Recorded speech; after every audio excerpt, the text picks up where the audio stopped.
there a confidence about him? Seems a bit of a confidence about him this week. Yeah, I think when you hear his radio communications also in the intercom in the garage, it's just calm, not putting himself too much under pressure, putting that one lap in, that was very good. Bono told him put a banker in, and then he pushed it a little bit hard on the last one, and it wasn't so good. But yeah, it's really pleasing to see. Okay, can you tell us what's going on with George? Yeah, I think we did probably a setup twerk on the other side.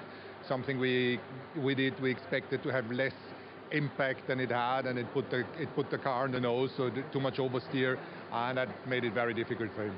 Okay, is that something you can? Is that to protect any sort of sets of tyres for the race, or is that something you can change for tomorrow? No, it's probably the opposite. I think he needs to carry this into the race now, which is certainly a disadvantage, but these things happen. I've never thought of George as the one who likes twerks or twerking. So he'll have to get over that, I think. But, I hope I used the right word. I mean, we did a mistake. He said twerking. I think it was I mean, twerking is never a mistake. Maybe he did a tweak to the car that was bad, and I think a twerk might be something else. Anyway, we'll leave. Maybe it was just a change that went wrong. Anyway, a good day for Mercedes. Thank you very much. Yeah, great day for Mercedes. Their first front row lockout here at Suzuka since 2018. So no wonder Toto is smiling. He might be somewhat surprised, but it was that way round though. Kimi Antonelli putting it on pole again. It might have been a surprise a month ago, but I think we've seen through the free practice sessions he's had the upper hand. He was quicker than George yesterday. He was quicker than George in FP3, and all through that session, it just looked like George was struggling to have a good feeling with the rear of the car. He just couldn't have the confidence to lean on the rear of the car. He's complaining a lot about whether there was an aero issue or some sort of a problem. But in the end, you know, we saw the last run. His first sector was strong, but he just didn't seem to have that final confidence to lean on it that extra little bit. And as we've talked many times before, Bernie, it is all about confidence here at Suzuka, isn't it? Yeah, it's all about confidence here, but I think Kimi Antonelli's had the upper hand maybe the whole way through this weekend. Through each practice session, he seems to be a little bit ahead of George. Now, I think through the qualifying, I think there was something with George's car that obviously they've corrected for the last run in Q3, but because he was struggling significantly, like much more than I would expect George to, and through that last Q3 runs he was much closer, but just not enough to get Kimi. And we are seeing a very confident Kimi Antonelli, and he's got to feel confident going in tomorrow. Just get a start right. So do you put that down to the fact that he has got that maiden win under his belt? I don't know. It's hard to tell. You know, only he can maybe answer that. But raw speed hasn't been a problem for him, has it? It's been consistency. It's been about delivering consistent speed and race performances. And maybe it's just another year, maybe a bit more maturity. You know, a year of F1 is a long time in the real world, you know. So I'm sure he's grown a lot. And you know, this is a track which is about confidence. And if George didn't have on a qualifying lap, think of it, I'm going to hold it in my hands there. Think of it, that's the edge of the cliff, and you're constantly trying to balance on that edge. The more confident you are of leaning over the edge and not falling off it, the quicker you'll go. And George is sort of one step away from the edge, I feel, in that session, whereas Kimi was just willing to hang out with that. Beautiful Does that make metaphor. We need to get you a little cliff to I need a show. little cliff. No, don't be taking it. You're risk averse, remember? And what about Oscar Piastri? I mean, he mentioned there in his post-quali interview that actually it hasn't been about quali for him so far this season. It's about racing, or lack thereof. And what can he do tomorrow? Is he just being a bit cautious about it? Yeah, well, I think the last few events haven't been entirely his fault. You know, maybe Melbourne a bit more, Shanghai definitely not. So he's just going to hope that that car can all go together well. He's had a, don't want to say it, a reliability good weekend so far. So he's hoping you've done it now. He's hoping that continues. Everyone's cursing you at McLaren right now. He's hoping that continues. You know, the problems have been much more on Lando Norris' side. So all he can do is his normal race preparation, get into what his car setup's going to be in terms of the front wing angles, get into what the strategy is going to look like, just do his normal prep in terms of all of those things that we do in a normal Saturday night. I mean, one thing I just thought of when you were speaking there was he's not done a formation lap yet for the. I know he did the sprint, but you know, we've seen in the first couple of, even the procedures that these drivers now have to do on the formation lap is different. So yeah, it's, you know, I hope he gets a clean run and can at least get to the end of the Grand Prix, and you know, he's in a good place to get a podium. Jensen, what were your thoughts on Ferrari today? Did you expect more? They did seem to fade through Q3.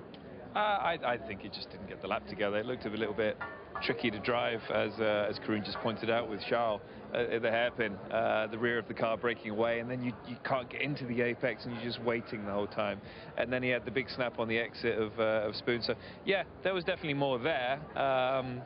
But it looked not an easy car to drive. It was very different to watching Kimi out there. Very diplomatically put, because he cursed a little bit on the team radio. Lewis Hamilton, though, interestingly, in contrast to the previous couple of weekends, he's been struggling with the car all weekend. Did you expect more from him today than P6?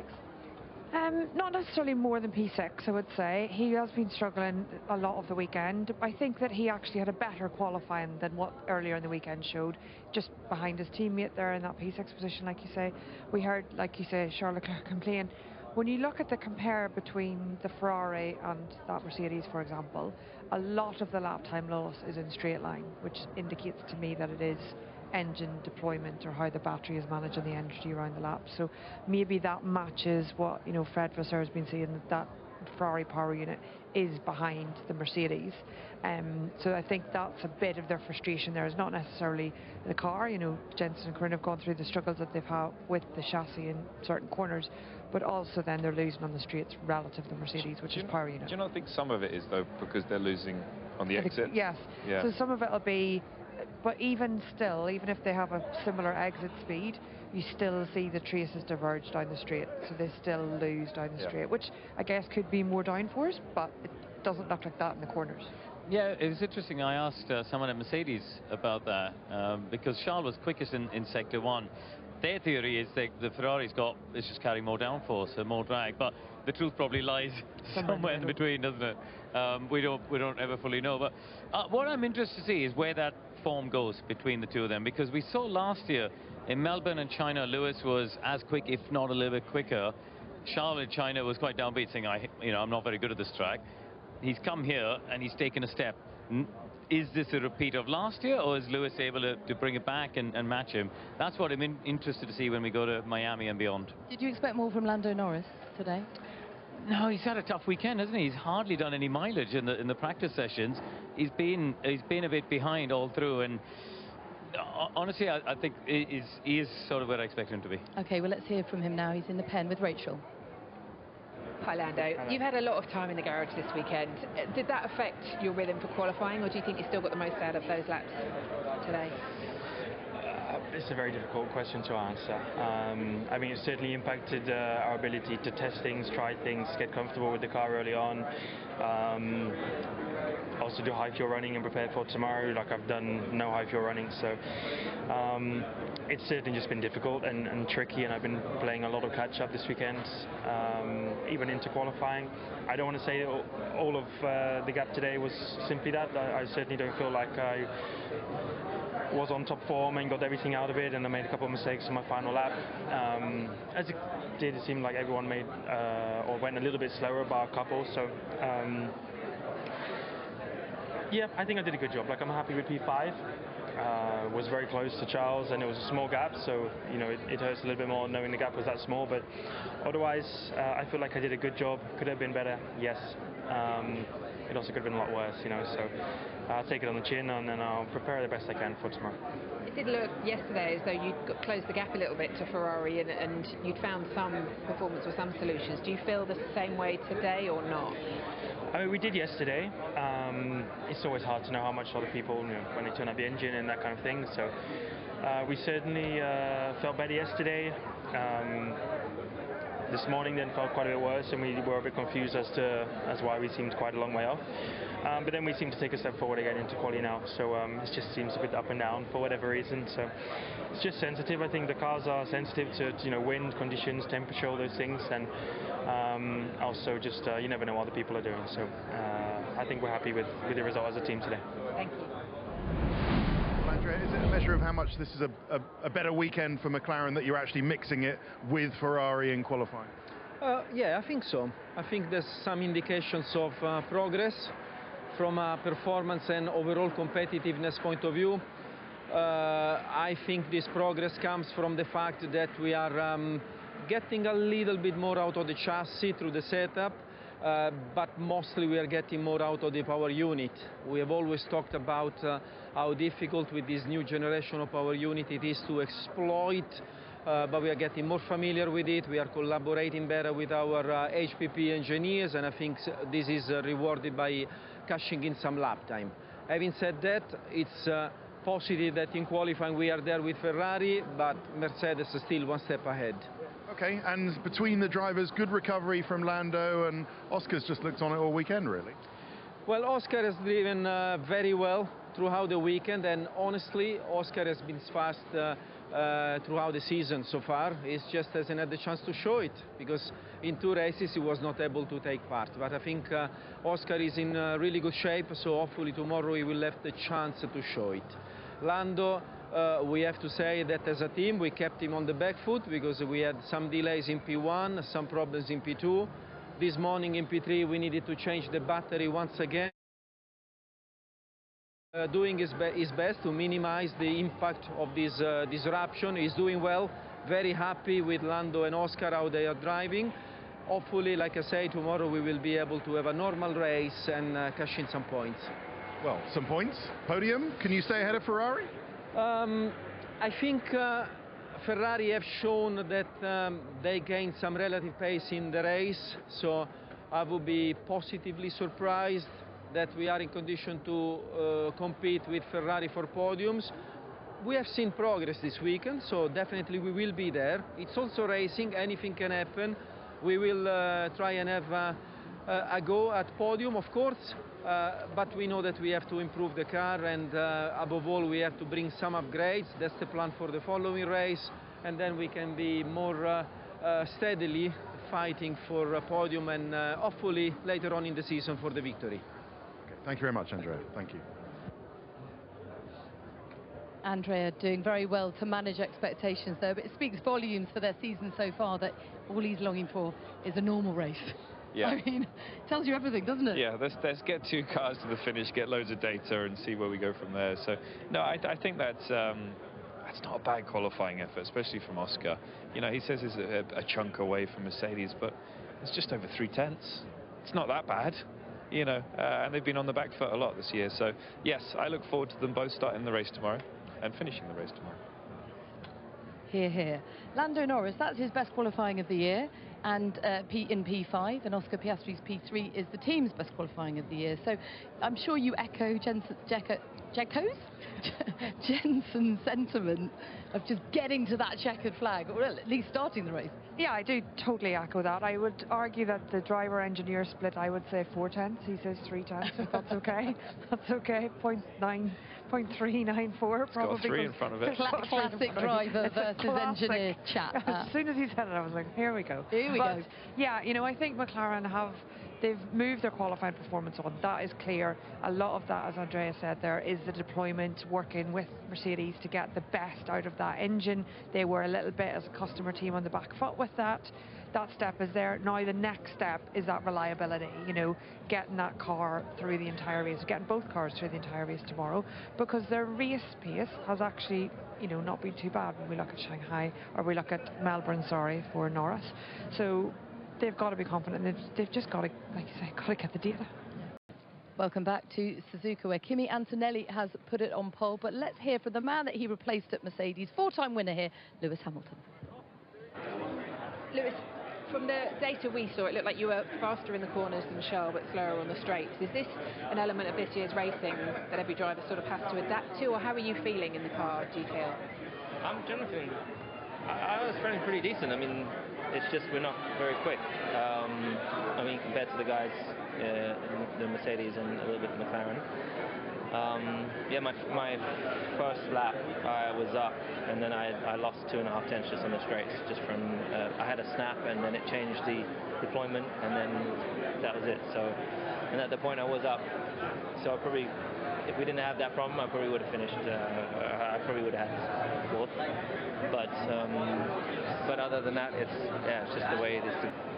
I don't know whether or not we can turn into a podium, but I mean our race pace has been pretty decent.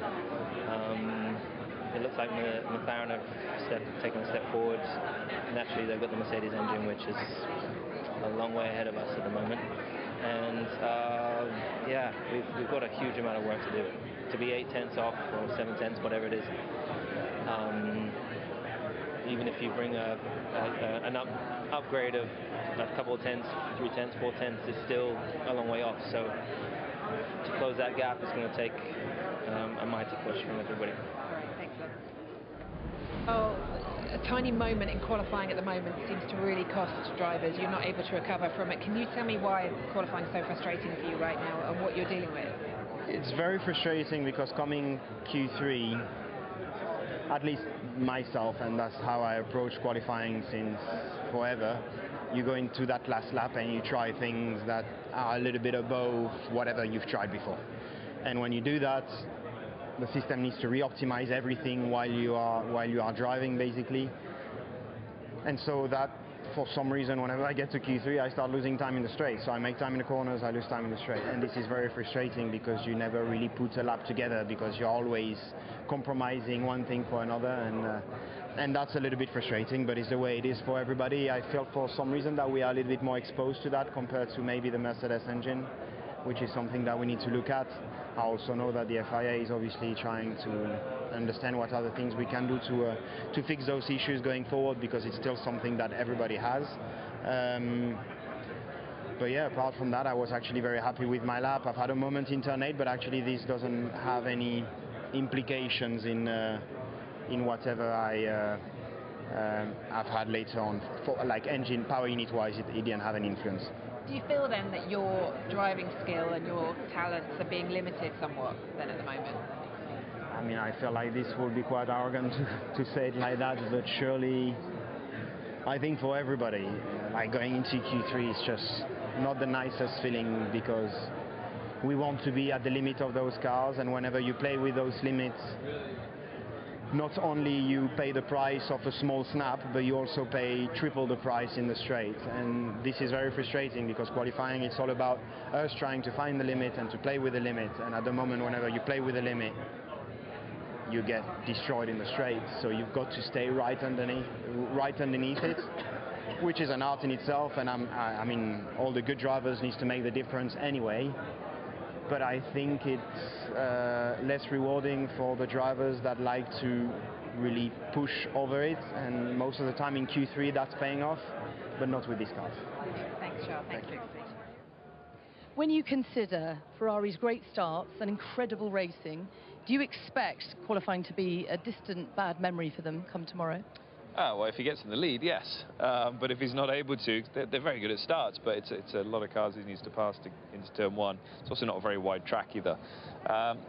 So yeah, they're still going to look back and be frustrated by what happens in qualifying, and some areas that they need to fine-tune. It seems it's Ferrari that has the bigger issue than possibly other OEMs. So yeah, that's an area they're going to get frustrated about, especially the drivers, because that's the area that I think Charles has such skill in, that putting the car on the limit or slightly over the limit and getting the maximum out of it, but he's not benefiting from driving in that way. That must be incredibly frustrating. They're sort of 6-7 tenths down to the leaders, lamenting their lack of power relative to Mercedes. How quickly can you turn something like that around? He's talking about getting help from the FIA and in levelling things up.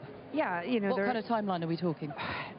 Well, it's so dependent on what is exactly the issue within either the power unit or the battery or how it deploys, or there's so many things it could be, and I don't think we're just quite clear on what that is. Oh, hello. Hello, sorry, didn't mean to surprise you. That's okay.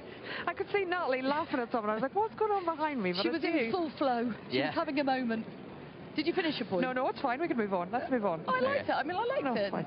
You're a very polite young man. You probably let her finish. Sorry, you can finish. I don't mean to interrupt your conversation, guys. He's got nothing else to do. It's fine. Yeah. Congratulations. Thank you. Fantastic Thank you very much. Stuff. I mean, we heard it on team radio. You've done exceptionally well today. Just tell us how it felt out there.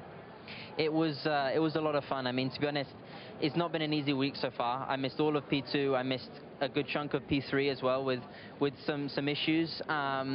So I had reasonably low expectations coming into the session. You know, we were even just talking about getting out of Q1. But I mean, yeah, I'm super happy, super grateful to the team for the job they've done to help give me a car that I had confidence in. You know, it's not an easy track to come to as a rookie, especially when you miss mileage. I mean, it's a confidence track, you know, so to be able to miss a lot of laps and still get straight up to the limit is a big part, you know, thanks to them. But then I'm also going to be honest, I'm very proud of myself. I think the job I did in Q2 was pretty impressive. And yeah, I had a lot of fun on that lap. I knew after run one that if I did a perfect job, I might be able to just squeeze through. So I told myself I'm just going to switch off the brake, hope for the best and send it, you know. And I think it was such an exhilarating feeling as well, just on a track like this, when you're just at one with the car. It was, you'll know yourself, it's so much fun. Yeah. Don't make him jealous. Exactly. Well, congratulations. Nice work. And you're right, for a rookie, this track is really difficult, especially turn 2 up to turn 7.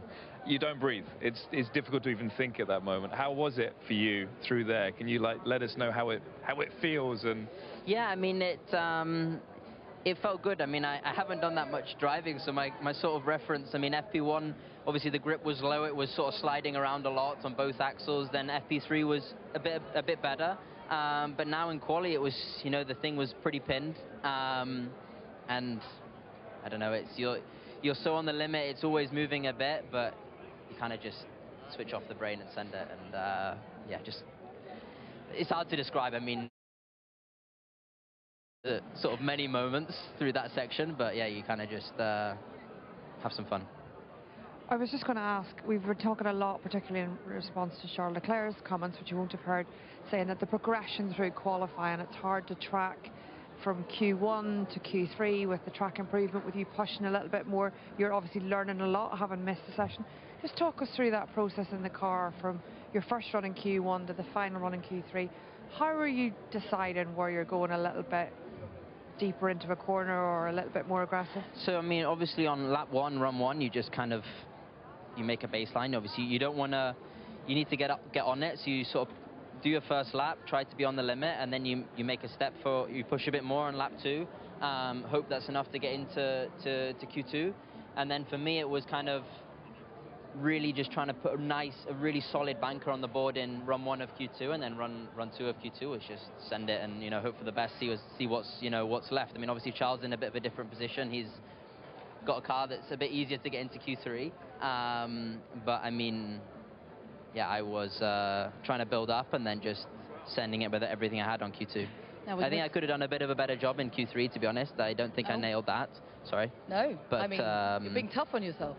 I got a bit too happy, I think, but I needed to stay a bit more focused. But I mean, in the end, it's my third race. There's a lot you learn with these sort of things. So I was just happy to get into Q3 because I'm not sure we entirely belong there. Ollie, that was tough. Just tell us, were you expecting to be out in this session, and what do you think it was down to? No, not at all. We encountered a bit of a problem with the software or with the power unit in general in the first run, and just didn't have any enough straight line speed. Second run, I don't know if it was fixed or not, but I just wasn't really able to find much lap time out there, and yeah, it was a shame. It's really tight margins, and of course when the first run was pretty much wasted because of the issue we had, I just didn't make the step on the second one, it looks like. What can you expect from the race tomorrow then? I mean, we've talked about the opportunities to overtake with these new regulations. Do you see opportunities tomorrow? Yeah, certainly. I think I'm still very optimistic. I think if it was 12 months ago, it would be much less. But you know, there's still going to be plenty of opportunities tomorrow. Lots of overtaking, safety car risk as well. So looking forward to seeing what we can do. All right, thanks. Well, he's hopeful of overtaking. It's a shame, isn't it, Karim, because he really has been building momentum throughout this season. How tough will it be for him tomorrow to make those passes? Well, we've talked a lot about the Ferrari start, but he's got the same engine. So I think there's, you know, he's obviously starting 18th, but I would expect him to make some good gains off the line and in that, you know, first part of the opening lap. So then we'll see, right, where it settles down. We've seen him be a good racer. We even saw in China, he got caught up in that lap 1 thing with Hajar and recovered well. So we'll see if he can recover. And there definitely seems to have been a bit of a shift in his mentality. He was making a few mistakes at the first part of his rookie year. He seems to have ironed those out, and even just the way he talks, don't you feel it? Like he's a bit different? He's matured. He has matured into the role. I think he's a lot more consistent. He's still very, very young, as we pointed out before qualifying. But yeah, I think he could get a lot out of that car tomorrow. I think what we're seeing in the 2 races we've had so far this season is that it is possible to get past cars. There's quite a split sometimes in the pace of cars, so the overtakes are there. He'll feel like he can at least close up to where his teammate is, if not go further than that, and that's what he'll be aiming to try and achieve. Okay, well, at the opposite end of the grid, it is Mercedes who've got a front row lockout. Their first here in Suzuka since 2018. Let's hear from their drivers. Hi, George. You said on the radio we couldn't lose this much pace. Did you find any of it back, did you feel, by the end of that session? And do you know what that's down to? Well, we made an adjustment on the rear of the car in qualifying, but it was like tiny. It was meant to be transparent. And I went out and it was so bad it felt like something was broken on the rear. It didn't improve. I just had to adjust my driving style a lot. I had to remove a huge amount of front wing to compensate. It was almost like I was spinning off on the entries of the corner, and the last corner I couldn't get round. I was almost spinning in this corner, and yeah, really annoying. Don't know what happened. Did they tell you it was a performance thing, or was there something broken? Why did you change something? No, it was... The reason we changed is it was just balancing the car out. I don't want to get too much into details, but okay. it was only a very small change. Like it's something we've always done in the past. So either, we're still new to this car. Either it has a much bigger impact than we realise, or we did something wrong, or something's broken. And unfortunately, we're a little bit handcuffed now. It's 2 weekends in a row we've had. China, we were obviously quick throughout and just got unlucky in Q3. Here was odd. But a bad day being P2 is a pretty good day still. Tomorrow for the start, do you and Kimi just have to make yourselves as wide as possible to stop those Ferraris trying to come through, or can you still go for yourself and try and take the lead yourself, or what I mean, happens? we've made some improvements with the starts. Slightly easier at this track because there's higher grip compared to what we saw in Melbourne, so there shouldn't be as much difference between everyone, but we still see how volatile everything is there. So I'll see what I can do. Obviously, I want to try and get into the lead, but it's a long race and plenty of opportunity. Thank you. Thanks, George. Kimi, fantastic job again today. How does it feel to put it on pole around here? It feels great. It's been good. It's good fun in the session. To be fair, the first runs hasn't been the easiest because wind picked up quite a bit compared to FP3 and was a bit more snappy. The car rear end was not as planted, so also overheating was a little bit worse because of that. But overall was a good session. I'm happy with that. Lap 1 in Q3 was strong.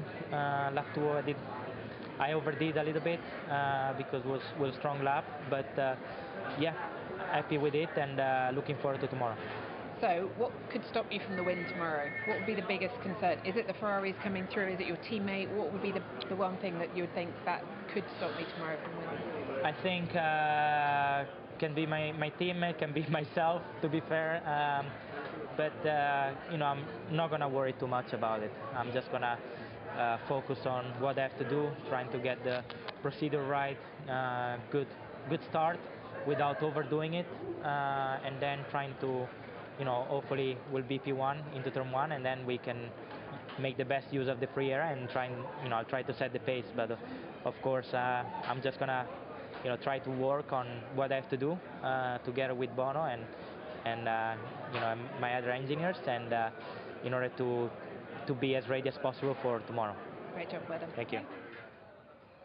Great performance from Kimi Antonelli. Kudos too to Pierre Gasly, P7, yet again eking out every last bit of performance from that Alpine. How impressed have you been with him today and indeed all season? He's very, very good around the circuit because he's raced here in Super Formula. He's got good experience here. But in general, in qualifying, you'd have to say, even last season, right? He's genuinely one of the best qualifiers of the grid. I still go back to, it's such a shame when he had that Red Bull opportunity, it went badly for him, because he would be one of those drivers who was a strong contender for the top seat. But he's doing a great job. As you said, China, he did a great job, and here he's building on it. Hopefully more points for the team as well.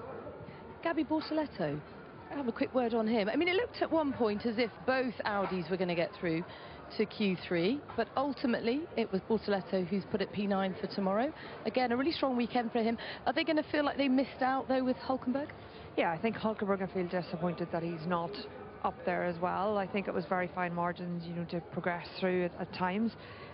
Bortoleto seemed, at one point I looked at a compare between him and Max Verstappen, and he was actually quicker through the S's than Max Verstappen, which says a lot about that car for Verstappen, really, and about Bortoleto and how much he's come on. So, yeah, I think he'd be happy with that, and they'll be looking to score some more points tomorrow. But had you P8, so it's not all about the car, is it? I don't know what really went wrong for Max today. What do you think?